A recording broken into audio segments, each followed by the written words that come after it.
As morning draws near, I rise and say my prayer.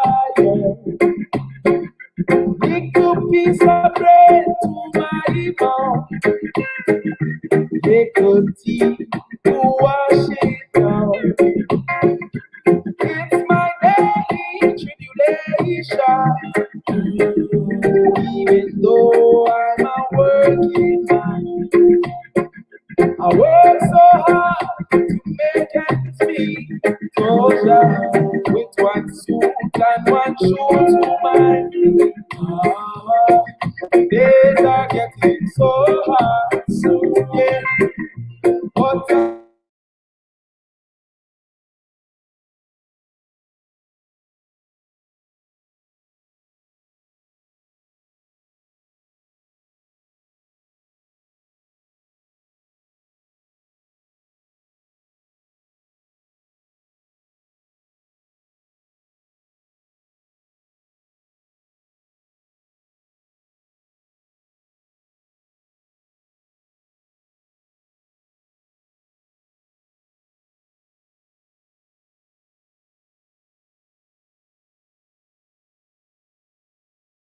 journey as I try, these streets are low. It's my daily tribulation. Oh, I'm searching for liberation. Got to step out of Babylon. Take a step to Mount Zion. Days are getting so hard, yeah. But I got to keep on pushing on. It's 9 to 5, working to stay alive. Oh, it's 9 to 5, yeah. Working till sun goes down, sun goes down. Oh,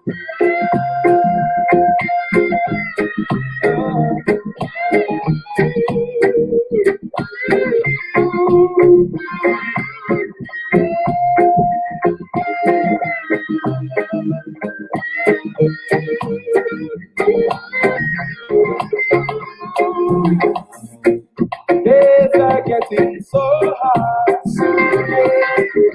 But I got to keep on pushing on. It's 9 to 5, working to stay alive. Oh, and it's 9 to 5, working till sun goes down, sun goes down, sun goes down. And it's 9 to 5, yeah, working to stay alive. Oh, and it's 9 to 5, yeah, working till sun goes down. Oh, Lord, that's my working. Got to keep working. Oh,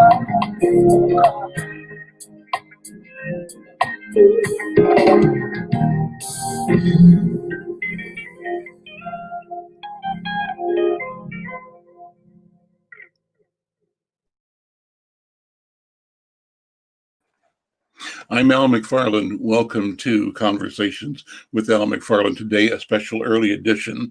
In a few moments, we'll be joined by Minnesota Governor Tim Walz and Lieutenant Governor Peggy Flanagan to talk about a lot of stuff, but particularly to talk about the COVID crisis in Minnesota and in our country, to talk about the security that our country is experiencing right now associated with the transition from the Bush administration, not Bush, but the the Trump administration to the incoming Biden-Harris administration, and to talk about the economy of our nation and of our state, how we all have to work together to make sure that we move forward, that we embrace the vaccine and the vaccination strategy, that we understand it, and that we do our part to keep our state safe. Carmen Robles is my co-host today. Carmen, how are you? You have to unmute, and I see the governor has joined us already. Carmen, first of all, good morning, Carmen, and good morning, Governor Walz. How are you, sir? I'm well, Al. Hi, Carmen. I'm punctual, if nothing else. The school teacher in me has me on time. Well, phenomenal. We're glad that you're here. You're early. Snoop Dogg says to be on time is to be early is to be on time, and that's the name of the game. I live that. Well, my counterpart's joining us shortly, Lieutenant Governor, but really grateful to be on with both of you. I think pretty historic day as we look to tomorrow. I said I was watching a special from Howard University, historic Black college now with our vice president elect, or vice president in 23 hours. It was pretty exciting. It was exciting to see the sense of history that folks were feeling. And I think we've been distracted, obviously, by a lot of things. And there's reasons things to be concerned about, but just the hopefulness of that interview was exciting. Yes. Well, it's an exciting time for so many, many reasons. Number one, the pressure put on all of us by COVID-19, the COVID-19 pandemic. Nothing like this before in our lifetimes, I believe. So it's phenomenal, and to understand and see the phenomenal response by our federal government, but also its failures, and also the phenomenal responses by local and state governments. And I have to say, Governor Walz, that you have been stellar, I believe, in your ability to organize and to mobilize Minnesota and protect Minnesota citizens, and to engage all of us in the prevention and now the healing process. So kudos to you and your team. I see we're joined by the Lieutenant Governor Peggy Flanagan. Good morning, Lieutenant Governor Flanagan. How are you? Good morning, Al. How are you? Good morning, Carmen. Good to see you. Good morning. Thank you. I am well. So I wanted to ask you then to reflect both on where we are over the course of this 20 or so minute interview, 30-minute interview. I want to cover three things. One is kind of the ramp up, how we organized, came to understand and create a response to the COVID-19 crisis. That's one general theme. The second general theme is how that was and is exacerbated by the social unrest, social justice movement, the killing of George Floyd, what that meant for Minnesota, your experience in mobilizing the state's resources to protect property and life, but also to pursue this question of injustice and dignity for all of our citizens. The third thing, Governor and Lieutenant Governor, obviously is the moment we're in right now with the inauguration taking place, so many historic things happening. And it's wonderful that you and Peggy Flanagan, and we also have in Washington, D.C., Joe Biden and Kamala Harris. So I love your personal reflections and expectations for how we move forward as a society based on what's happening right now. So let's start with the COVID-19 pandemic, sort of backgrounding how we responded and where do we go from here. Governor Walz, you first, and Peggy, Lieutenant Governor, jump in where you want to. Yeah, well, again, thank you, Alan, to you and Carmen for, I think, setting a tone here for this conversation. There is a lot of historical things intersecting. And you're absolutely right. Most of us heard of the 1918 flu pandemic, and I have to tell you, even as a history teacher, it was kind of a passing reference of something, an anomaly out of time that we wouldn't see again. Of course, that's untrue. There were many people planned accordingly. President Obama's administration had put together a pandemic response plan in response to H1N1 and Ebola.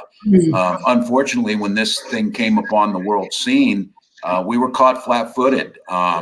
There was the decision by the federal government. I was always under the assumption, and other governors were too, that there was a strategic national stockpile of things like protective masks and gowns and gloves and ventilators. No such thing existed. And so by March, it became very apparent to us and to other governors that we were on our own on this, I mean, as a state. And I appreciate your kind words on response. This is a team effort, and a lot of Minnesotans responded accordingly. Those things that we knew we need to do: social distance, wear a mask, wash your hands, but also things that we knew were very painful, shutting down businesses where the chance of spread would happen, of pulling our children out of school to not put them or our teachers at risk as we started trying to understand COVID. The state of Minnesota did partner with public-private partnerships. We created a testing regime around University of Minnesota and the Mayo Clinic and other health systems that last week folks were noticing is probably the most robust in the country. With that being said, Al, and there's a lot to talk about on this, of the states continuing to have to do this on their own, we have seen the United States as a country's response is certainly the worst in the world. Today, we will pass 400,000 of our fellow citizens dead. We have a higher infection rate, and it's still climbing. And as this community and your listeners know well, it did not impact everyone equally. From a health perspective, it impacted communities of color at a much greater rate. And from an economic fallout, it impacted communities of color and especially women at a much greater rate. So I think as we're in a more stable spot right now, I would defer over to the Lieutenant Governor. She talks a lot about this. It's not about getting back to normal because normal wasn't working. How do we get back to a better spot? So Lieutenant Governor. Thanks, Governor. And Al, thank you for the question. You know, this has brought, COVID-19, I think, has brought the reality that our communities have known about for a very long time, that there are deep inequities in our state that have been exacerbated by COVID-19. But I don't know that our communities were surprised by it. But we've needed to make sure that the way that we're responding is also grounded in community as much as possible. And as the governor mentioned, having, just very candidly, having a foil in the White House instead of a partner has been one of the most challenging parts of this last year, who continues to pile on with the kind of rhetoric that we know is most harmful to our people and communities. But when the Black and Latinx and Native communities are testing at higher rates, where we see many of the people in our communities are frontline workers, and seeing that impact, we also need to do our best to respond directly to the people who are most impacted. As the governor said, we're not going to get back to normal, we're going to get back to better. So the community response, I think, and partnerships, in particular with Black churches, with leaders on the north side, we had a testing, we wanted to get more folks tested at the beginning of this pandemic.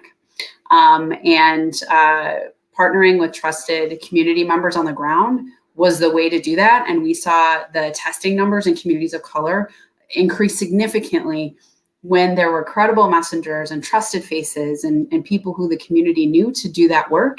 And I think our expectation is that that's how we also will tackle this issue of vaccinations as well. But we have a long way to go, but this moment that we find ourselves in time after the attacks on January 6th, recovering from COVID-19, this is the time to step up and tell the truth here in Minnesota.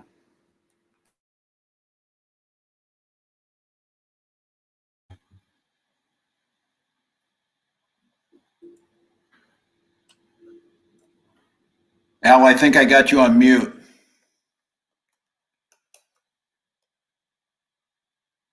It's usually me most people want to mute. They want to hear from you.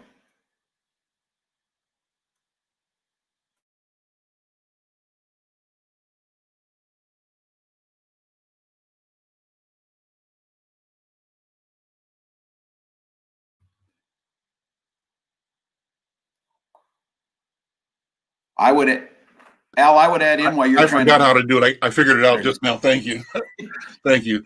I was going to say vaccinations. So let's pivot to the strategies at hand.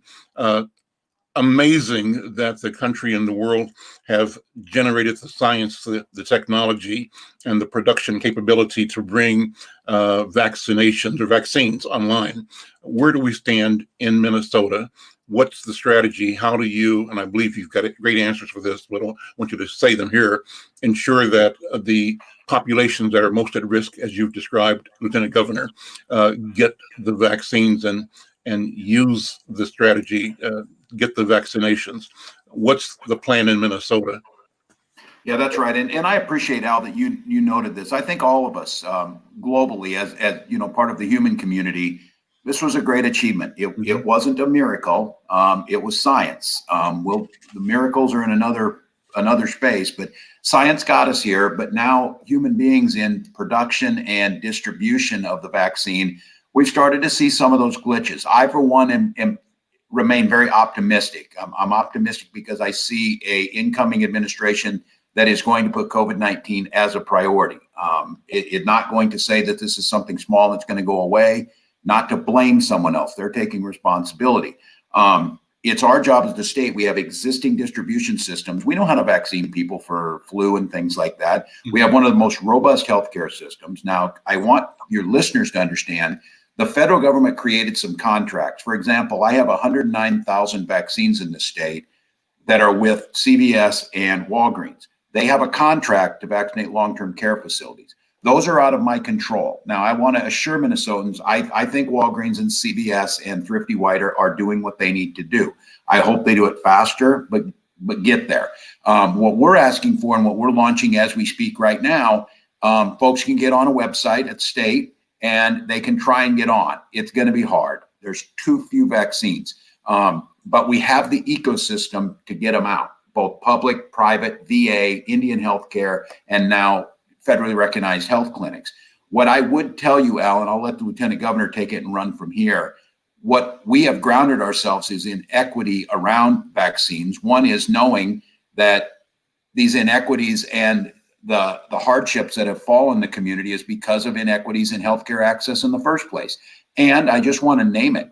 We have a terrible track record of subjecting communities of color, especially the Black community, to vaccine tests that have created historical trauma. I think this is a community that has every reason to be skeptical.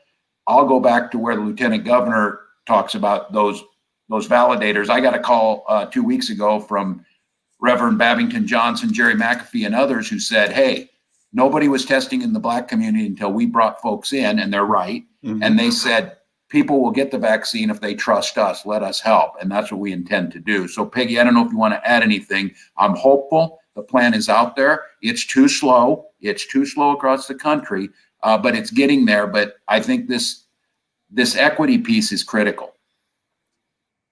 And I think the biggest obstacle, as the governor mentioned, is just the amount of vaccines. We can only distribute the vaccines and vaccinate people, and we have the doses. And so I am very eager for a little under 24 hours from now. We will have new leadership in Washington and a partner to help us meet those milestones. And I know that President-elect Biden has said 100 million doses in the first 100 days, and we are here for it. And that's why the plan that we have in place and the pilot that we're developing will help us meet those needs. But I think the most important part here is that FQHCs or community-based health clinics are going to be the real partners in how we do this work. On Friday, I was at North Point with Stella Whitney West and also at the Native American Community Clinic, and seeing vaccines go in arms is a moving experience. And Stella actually had a photo of her grandparents who did not survive the 1918 flu pandemic. And she had that photo with her after she got her vaccine. And I think this is that moment where we are, many of us are reflecting on the gravity. I saw elders being vaccinated at the Native American Community Clinic who then received traditional medicine and food boxes as part of their care. And that is what it's going to take. It's going to take us continuing to partner with and lift up the folks who are trusted validators in the community. And also, as soon as I am able to do so, I will get that vaccine. You can take photos, you can film it. I am not asking anyone in the community to do something that I would not do myself. And I think that that's a really important message for folks to hear right now. But help is on the way. And one of the things that's going to be important is the same way that we talk about caring for our families is knowing that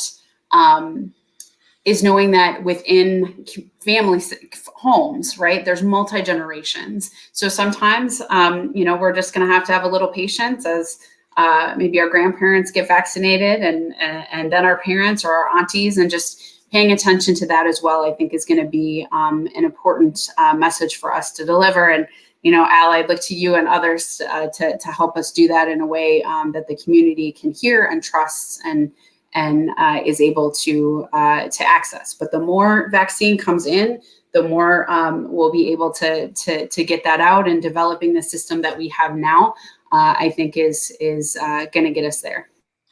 Governor, Lieutenant Governor, what parallels or themes, commonalities in your address of the COVID-19 pandemic and what many of us have called the pandemic of 1619. Others may call it the pandemic of 1492. But the question is social justice, unrest, and the experience emanating out of the killing of George Floyd, and making Minneapolis 38th, 39th, and Chicago in particular ground zero for a national and global quest or call for reckoning. Governor, any lessons that transcend both experiences as and where they intersect?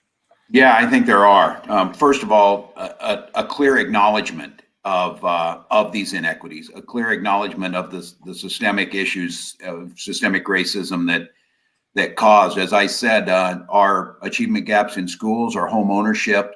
There's a direct line from that to what happened to George Floyd at the end of May. And I think, first of all, acknowledging, and it's not good enough to say, well, look at us, we're really enlightened, we acknowledge this, and then putting out a clear path coming from the community itself of how you address this. Because the last thing this community needed, and they didn't need it at the end of May, they didn't need another white guy telling them how they were going to fix this. Mm-hmm. What they needed was someone who was in an elected position, who had the ability to move some things, to listen, and to help them build a coalition to get this done. And I think the same thing is true around COVID-19, of understanding those most impacted need to be at the table when you're coming up with solutions. I'll go back to again when Reverend Babington Johnson said, you're not getting many Black folks to take tests because they don't trust the people who are asking them to take tests, mm-hmm. rightfully so. And I think the same thing around this issue. And I hope, while we made some progress last summer, the reforms that need to be made have not yet been made. And this moment is going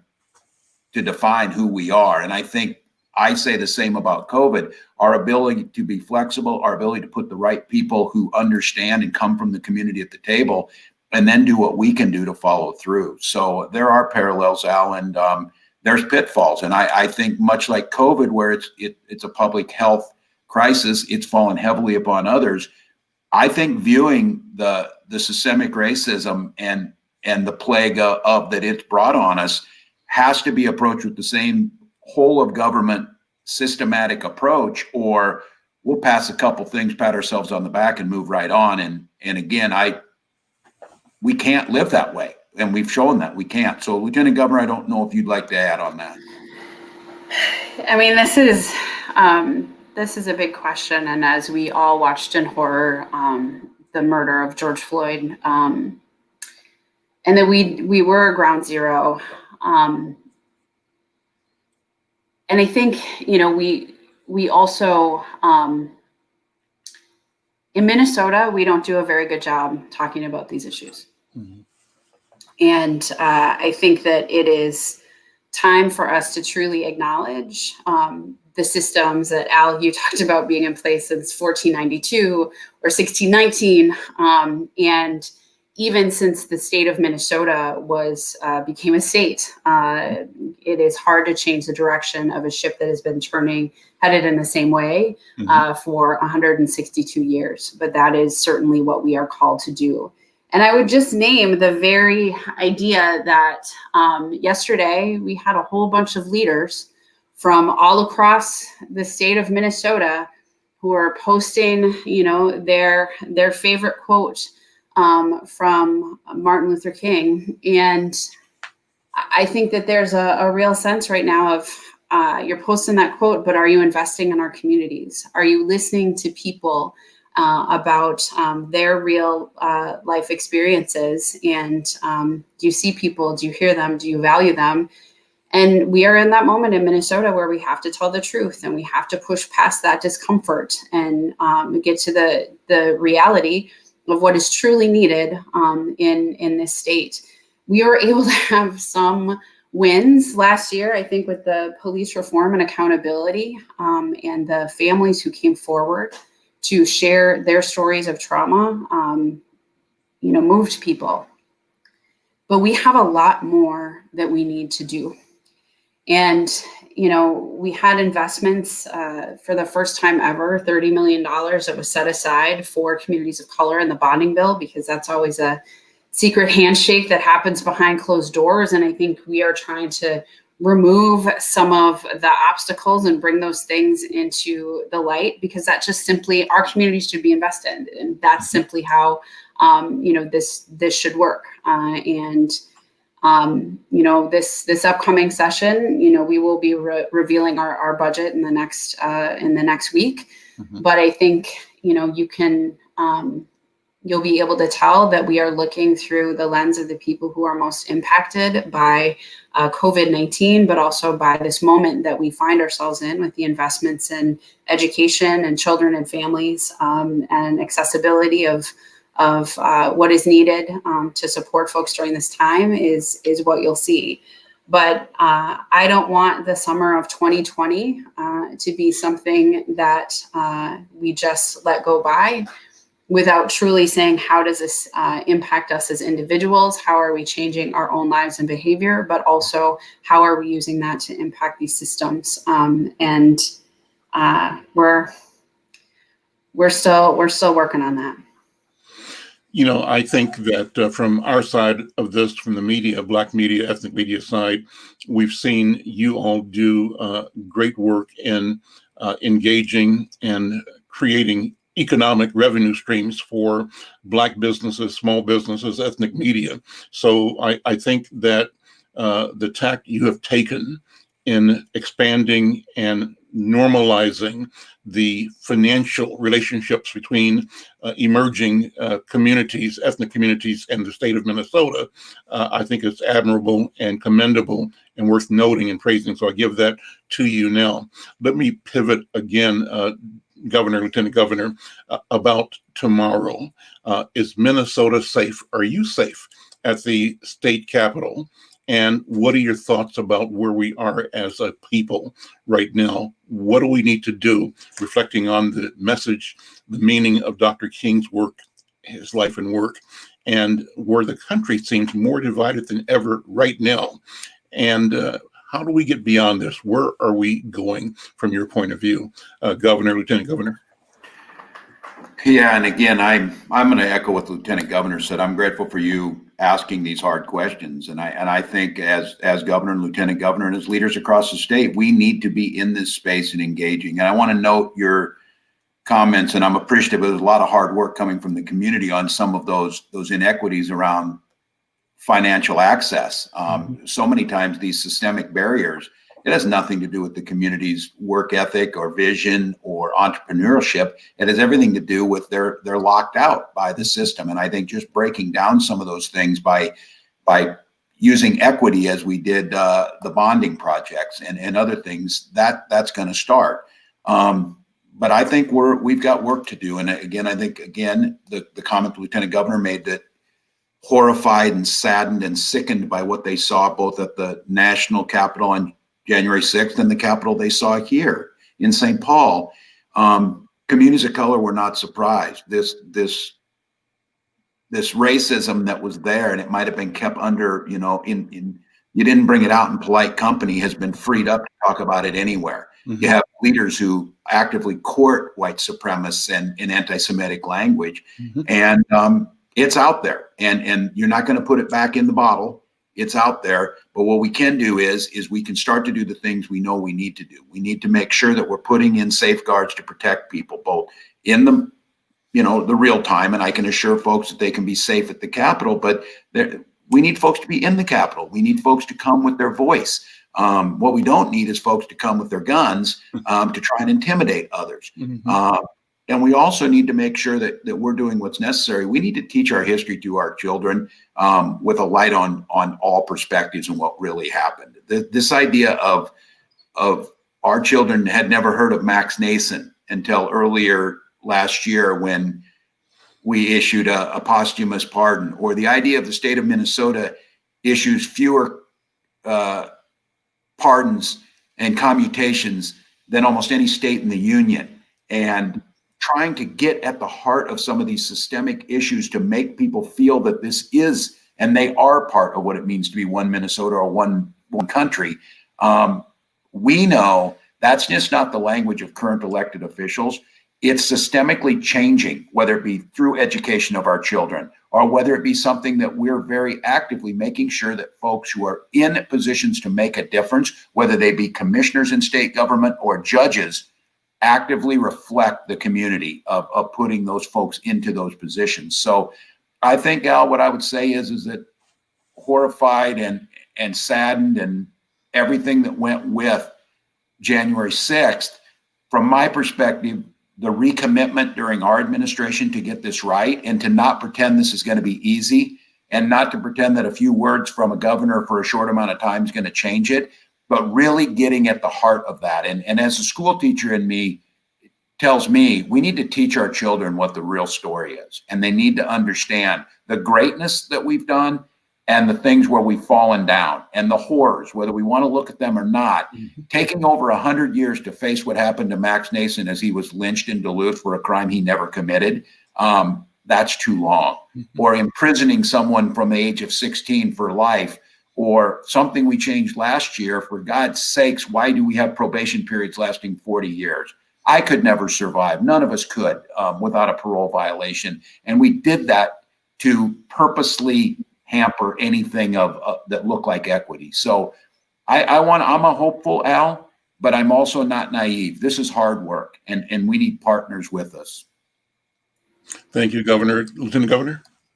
I would just, echo all that, but to say, I certainly was shocked, but not surprised by what occurred on January 6th, that the rhetoric from Trump and those who align themselves with him led us to that moment.